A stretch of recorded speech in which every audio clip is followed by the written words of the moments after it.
Welcome to the No Sitting on the Sideline Down podcast. We have a pleasure of welcoming Gene Pranger, the creator of Do Something Wonderful Protocol. And our conversation with Gene will explore the inspiration behind protocol discussion and the incredible benefit of bringing it, addressing the challenge one might face during the journey.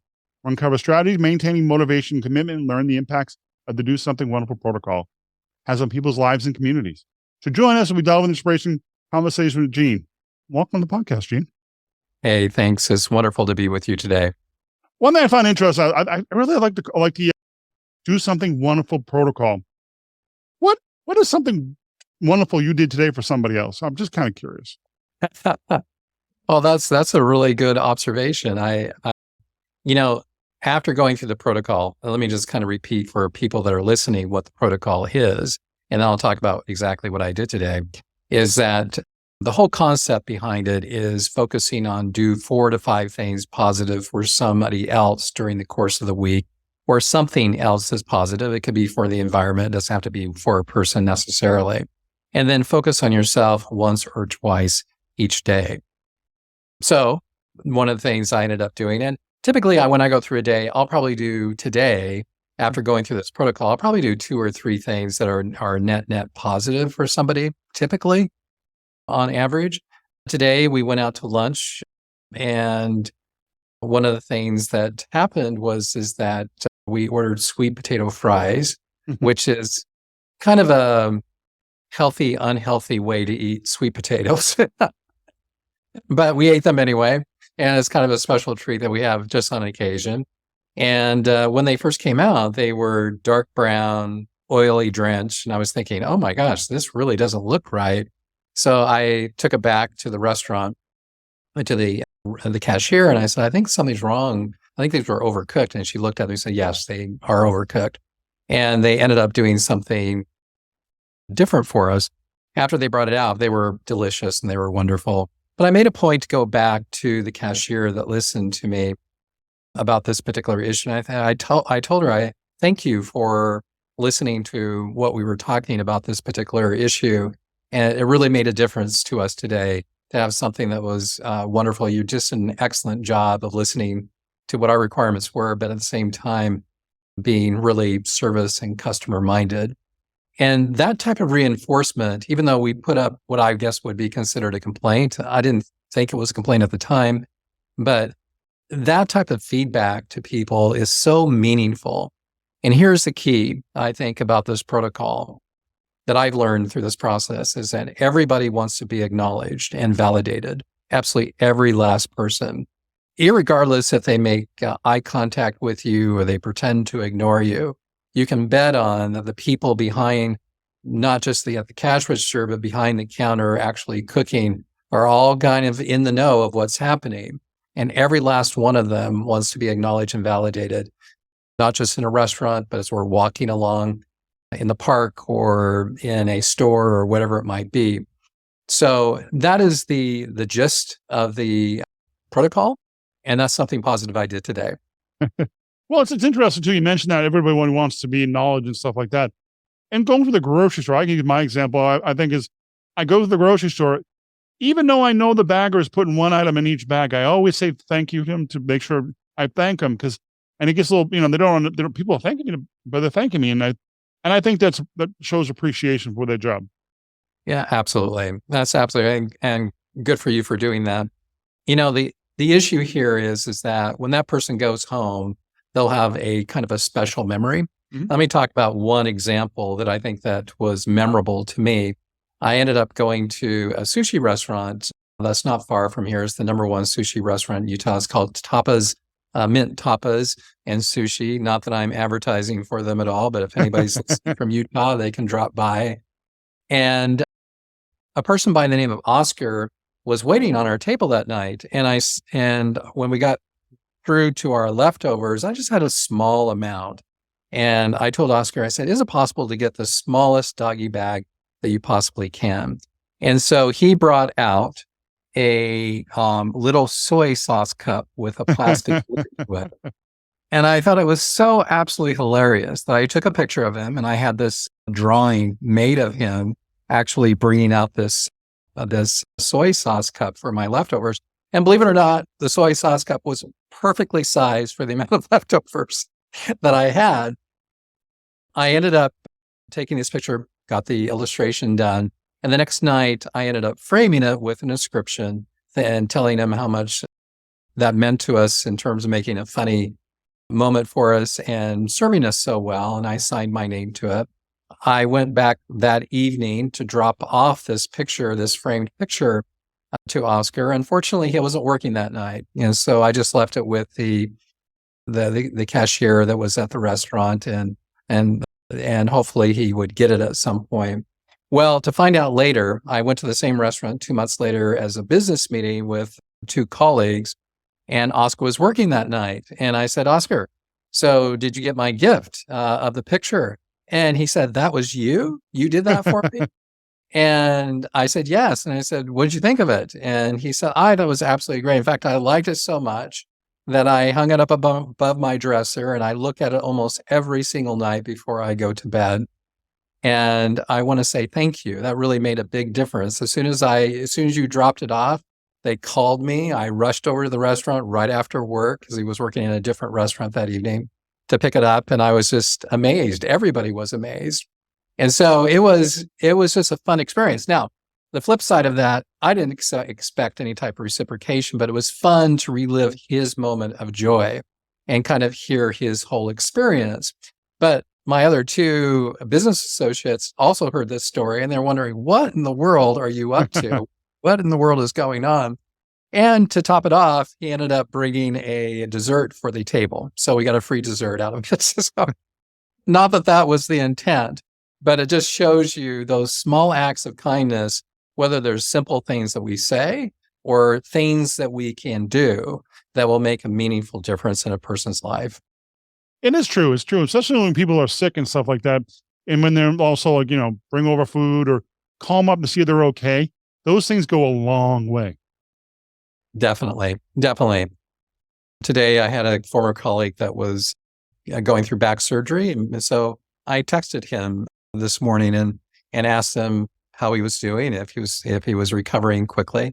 Those small indications in a person's life makes a big difference. Now, some people may be asking, is it sustainable to do this on an everyday basis?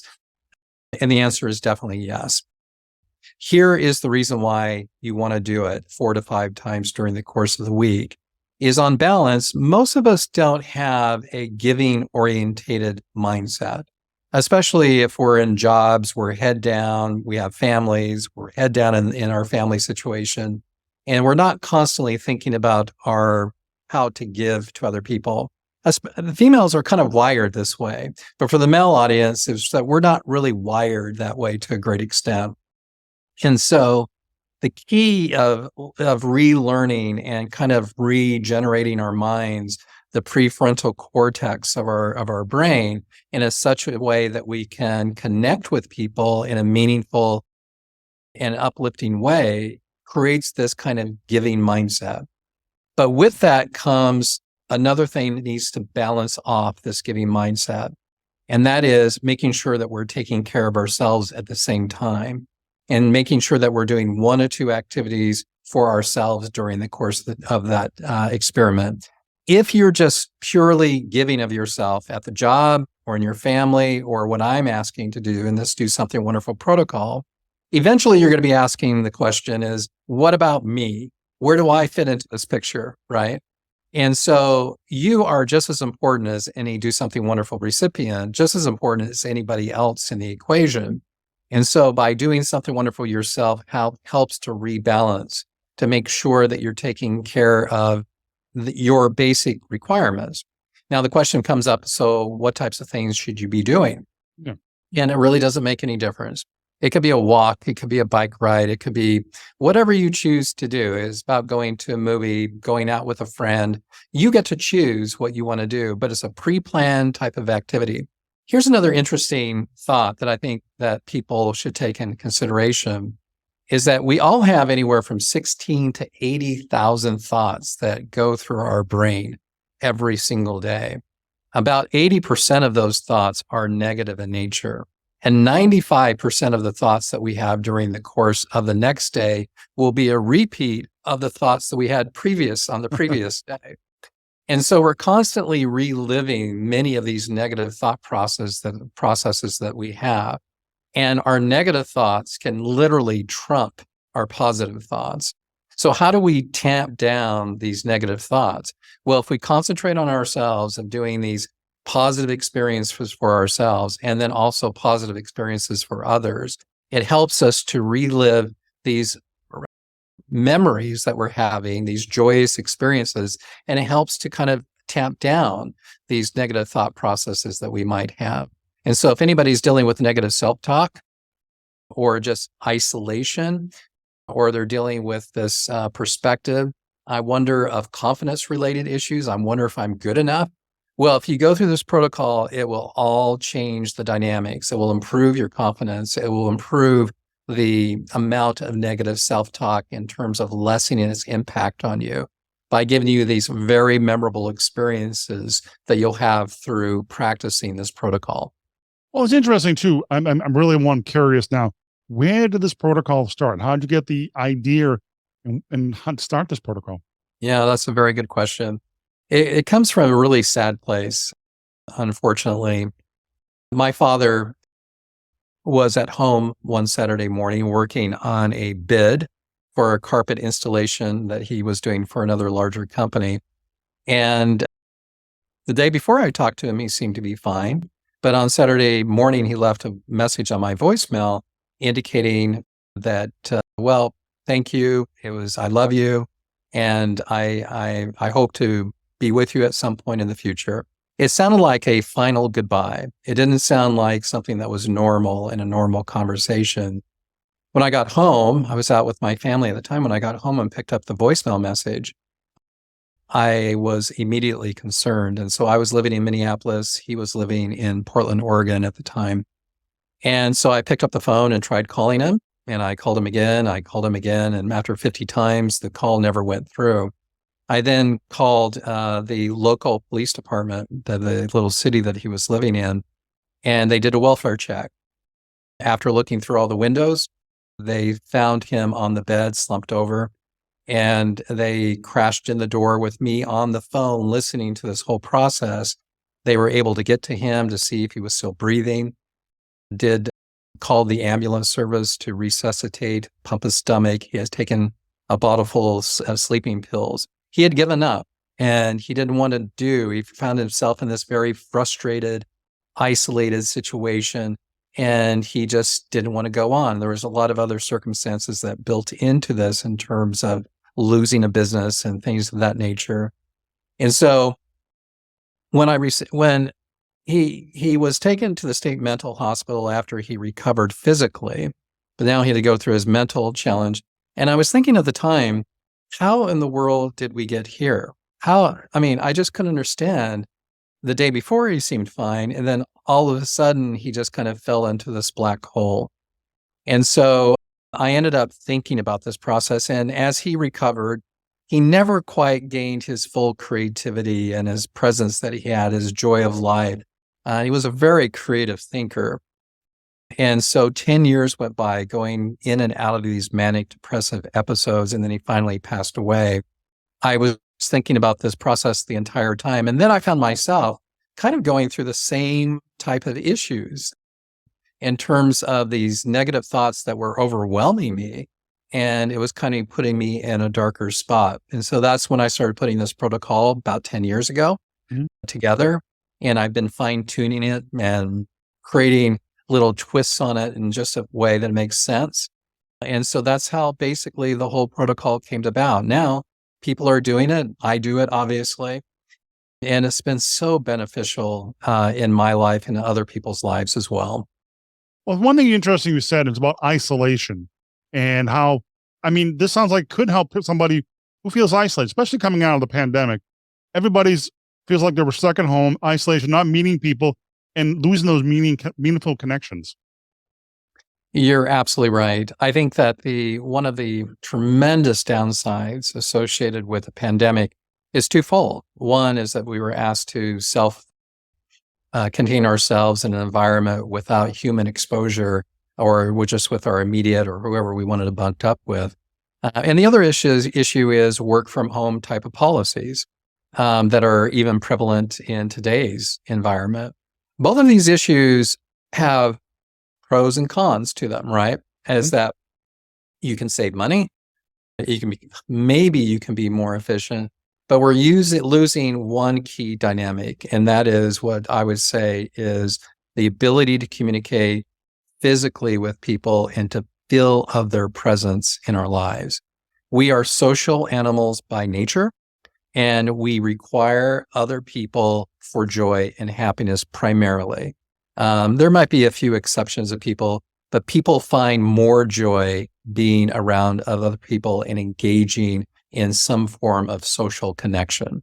And so we're in the situation where we're working our way out of that process. We were deep into the weeds. We're kind of getting out of the weeds, but we still have a ways to go. And so for the people that are dealing with isolation and loneliness, and I know that there's 85% of the people that I'm listening or that's listening to this podcast today had felt this periodic loneliness over the past year. 95% of the people have had periodic issues with confidence in their lives. If you want to break free of both of those elements, then we have to concentrate on human connections as well as giving ourselves to other people in a meaningful and, I want to say, compelling way. It doesn't have to be compelling, but it has to be meaningful to us of how we engage with other people. Well, it's interesting implementing the protocol. Is anybody any challenges or act like things that might come about that people may face trying to implement it? Oh, well, definitely. And we deal with this in the book that I published as Do Something Wonderful protocol that it will be available on Amazon and Barnes & Noble and the rest. The issues are you will have some barriers that you're going to be faced with. One, you may just forget. And I tell people when they forget something, not a big deal, just move on to the next day. It's commonly thought that it takes 21 days. We hear this thought, 21 days to form a habit. And there's nothing could be further from the truth. And so this is a 100-day challenge that we give to people because it will take around 60 to 80 days for this to become ingrained in your normal behavior as you kind of move through your daily experience.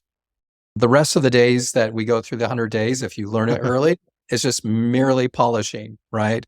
But you have to learn it and you have to be practicing it.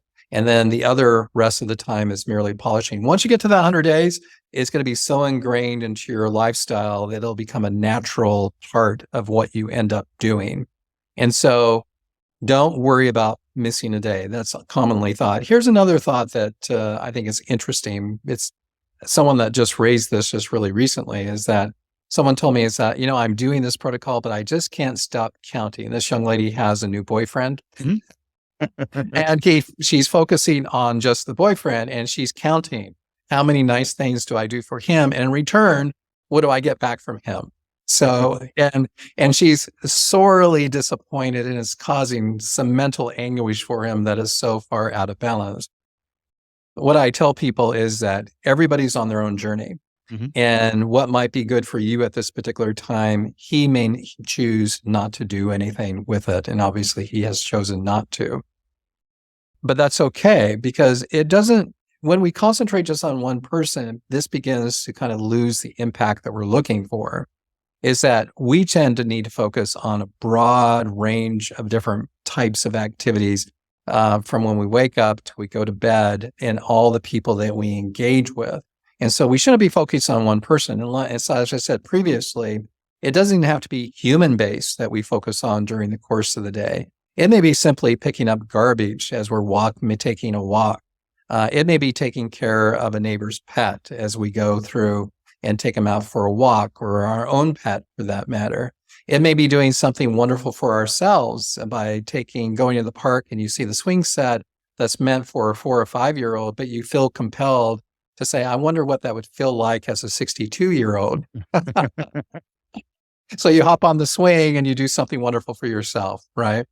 And so the issue of counting definitely needs to go away in a person's mind. The other thing I think that is really troubling, and I hear this occasionally sometimes, people want to engage in social media in such a way that they want to post things that promote themselves in a way of how wonderful they are because of what they end up doing for somebody or something else.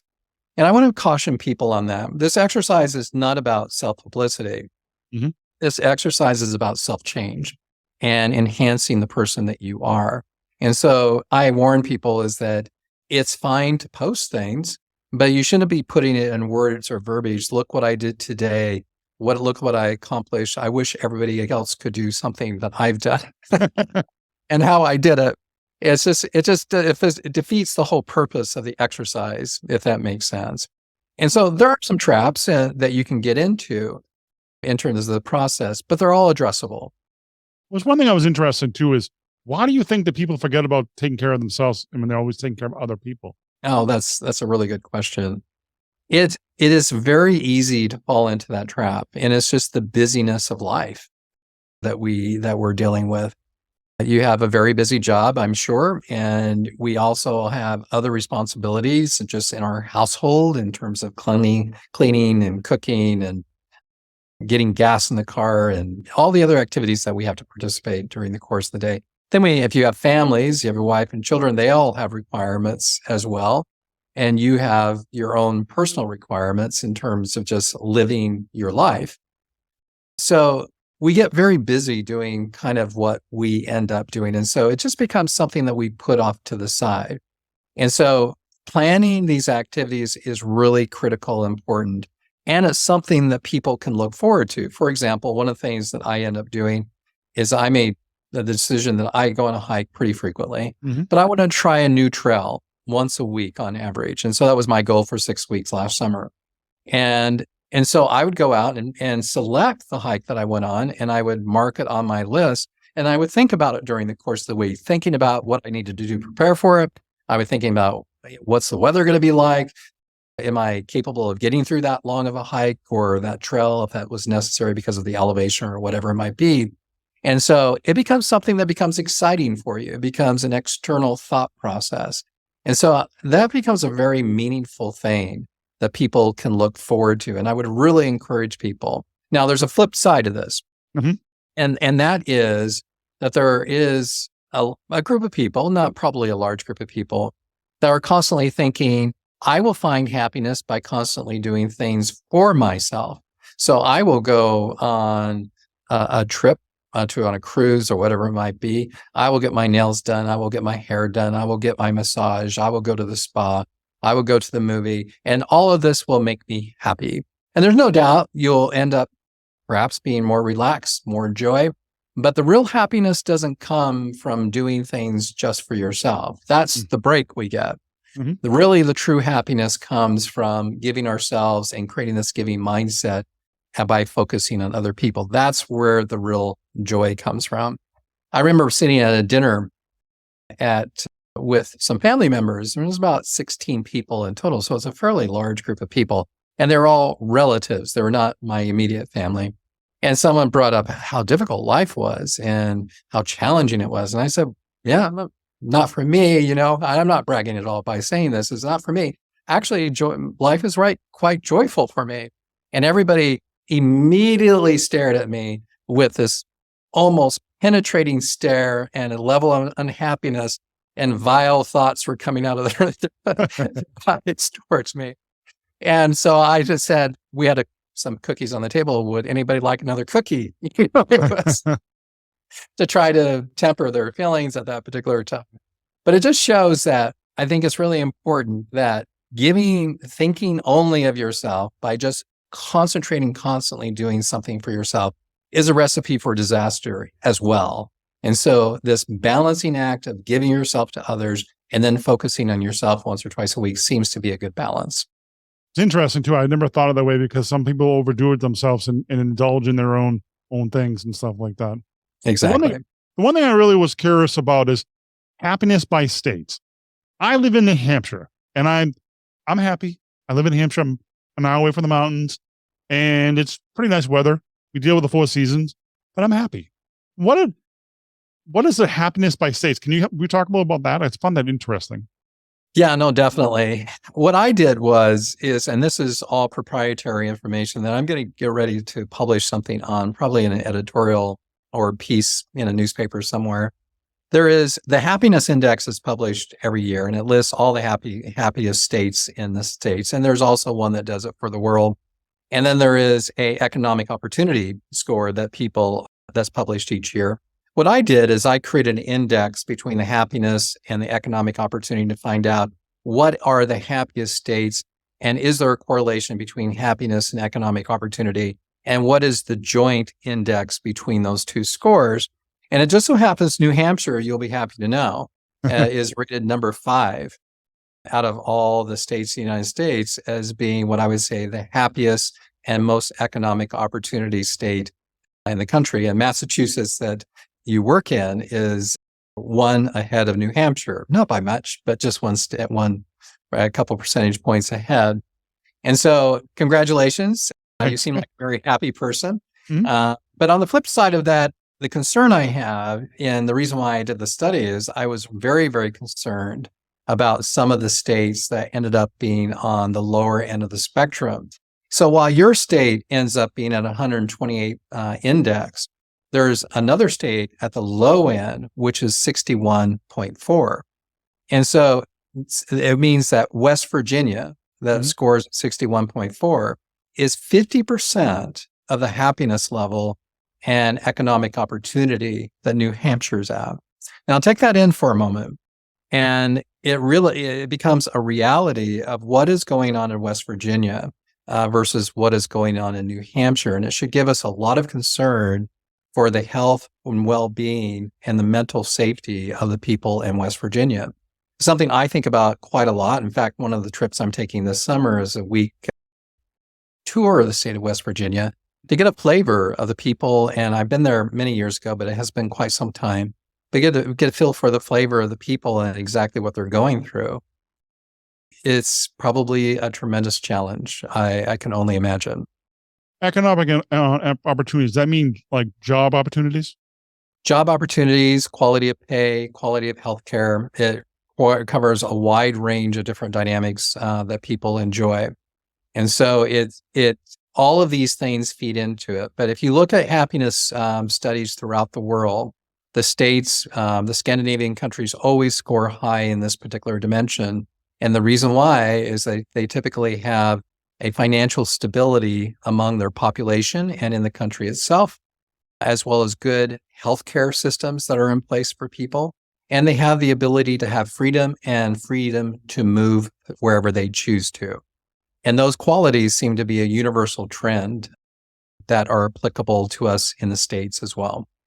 Interesting too. One other question was about your book is coming out in June. You can talk a little more about that. Yeah, I'm excited about this book that's coming out. To me, it's a game changer, and it has the ability to change people's lives in a positive way. And while it was started out in a place of pain, it's ending up in a place of just glorious happiness for me, because I get to talk about something I'm passionate about and feel like I can make a difference in a person's life. And so inside the book, I talk about all the issues surrounding and the development of the protocol and what the protocol is, all the pros and all the cons associated with it. And within it, we also have 1,001 things you can do for others, although it's 681 ideas that are free, and then some that may cost some money if you choose to do that. So this journey doesn't have to cost any money unless you want to spend money on something. And then it also has about 140 different illustrations in the book that I contracted with an employee that now works for me to create these illustrations to help tell the story visually as well. Sounds like an interesting book, and I'm looking forward to looking at it once it comes out. Where can they find it once it's been published? Barnes & Noble or Amazon. It'll be available on Amazon digitally as well, and independent bookstores. And so I would just go out and ask for it in June. It's the official launch day is June 13th. Ask about it, and worst comes to worst, always go to Amazon because you'll be able to find there. You find most things in Amazon, actually. You find a lot Yeah. of good things in Amazon. Wrapping up, final thoughts. Anything you want to leave about the Do Something Wonderful protocol? or just helping another person? It's just saying thank you. Anything you want to leave? Well, I should say thank you to you. Thank you for having me on your podcast. It's such a privilege to be associated with people that are interested in this topic. And I think there's probably a lot of people that are listening today and they're thinking to themselves, I wonder if this will work for me. And the answer is definitely yes. It will make a huge difference. And I hope you can join us on this journey because it will make not only a difference in your life, but in the lives of the so many people that you'll end up touching. So thank you to everyone. Thank you for being on the podcast. Also, where can they connect to you? And can they find out like more about you? We have a website or anything you want to leave? You can go to DoSomethingWonderful.com, and then we'll also have a Facebook page at Do Something Wonderful, Do Something Wonderful as well. Oh, Gene, all links will be in the show notes for this episode. I really appreciate your time. Thank you for being on tonight. Thank you very much.